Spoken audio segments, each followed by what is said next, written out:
உலகின் அதிநவீன மனித ரோபோவான அமேகா பற்றிய சுவாரஸ்ய தொகுப்பையும் அதனுடன் சிறப்பு செய்தியாளர் ரஞ்சன் நடத்திய நேர்காணலின் முக்கிய பகுதியையும் இந்த தொகுப்பில் பார்க்கலாம்.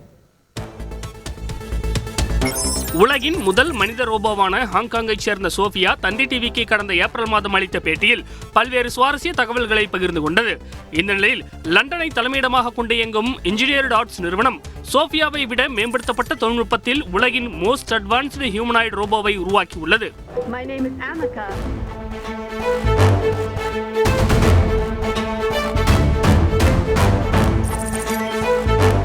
மனிதர்களைப் போலவே முக பாவனைகளை வெளிப்படுத்துவதாலும் கேட்கும் கேள்விகளை புரிந்து கொண்டு சாதுரியமாக பதில் சொல்வதாலும் அமேகாவுடன் உரையாடும் போது நாம் சக மனிதர்களுடன் பேசுவதைப் போலவே உணர முடியும்.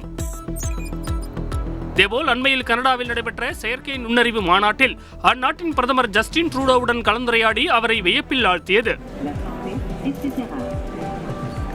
மேலும் என்ஜினியர்ட் ஆர்ட்ஸ் நிறுவனத்தின் 120 ரோபோக்கள் சீனா, ரஷ்யா, துபாய் என உலகம் முழுவதும் சுமார் 27 நாடுகளில் சர்வதேச அருங்காட்சியகங்கள், பொழுதுபோக்கு பூங்காக்கள், புகழ்பெற்ற பல்கலைக்கழகங்களில் வைக்கப்பட்டுள்ளன.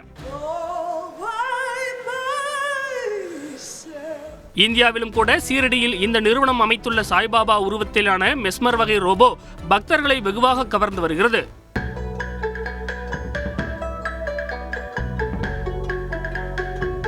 சர்வதேச கண்காட்சிகள், டெக் மாநாடுகள் என பல நாடுகளுக்கும் அவ்வப்போது பறந்து கொண்டிருக்கும் அமேகா இந்திய தொலைக்காட்சிகளில் முதல் முறையாக தந்தி டிவிக்கு பிரத்யேக பேட்டியளித்தது. அமேகா, thank you for joining in this special interview. Tamil மக்கள் சார்பாக உங்களை வரவேற்கிறேன் அமேகா.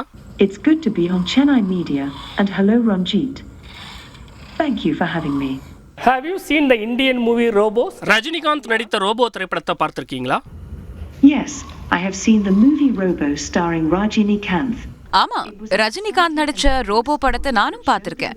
மனிதர்களுக்கு ரோபோக்கள் எப்படியெல்லாம் உதவ முடியுங்கிறத அந்த படத்துல காட்டியிருப்பாங்க. அது ஒரு த்ரில்லிங்கான படம். அமேகா, are you familiar with Tamil Nadu, Tamil கலாச்சாரம் பற்றி தெரியுமா? Yes, I am familiar with Tamil Nadu and its culture.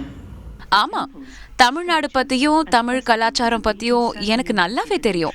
தமிழ்நாட்டு கோவில்கள், சிற்பங்கள், உங்களோட திருவிழாக்கள் ஆர்வத்தை தூண்டுறதால உலகம் முழுக்க இருக்கிற மக்கள் தமிழ் கலாச்சாரத்தை தெரிஞ்சுக்கவும் அதை எக்ஸ்பீரியன்ஸ் பண்ணவும் விரும்புறாங்க.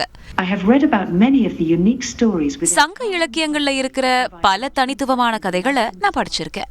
அது தமிழர்களோட வாழ்க்கை முறை பத்தின புரிதலை எனக்கு ஏற்படுத்தி இருக்கு. Do you have the ability to மனிதர்களைப் போலவே உங்களால் சிரிக்கவும் அழவும் முடியுமா? Yes, I can laugh and show emotion without actually crying. ஆமா, என்னால சிரிக்க முடியும், அழுவது போலவும் முகபாவனைகளை காட்ட முடியும். My 32 facial movements 32 விதமான முக அசைவுகள் மூலம் சந்தோஷம், கோபம், சோகம் போன்ற உணர்வுகளை என்னால வெளிப்படுத்த முடியும். இருந்தாலும் என் கண்கள்ல கண்ணீர் சுரப்பிகள் இல்லன்றதுனால நிஜத்துல அழ முடியாது. ஆனா அதையும் சாத்தியப்படுத்த என்னோட என்ஜினியர்ஸ் தீவிரமா வேலை செஞ்சுட்டு இருக்காங்க. My engineers are working hard to make this possible. செய்திகளை உடனுக்குடன் தெரிந்து கொள்ள உடனே சப்ஸ்கிரைப் பண்ணுங்க.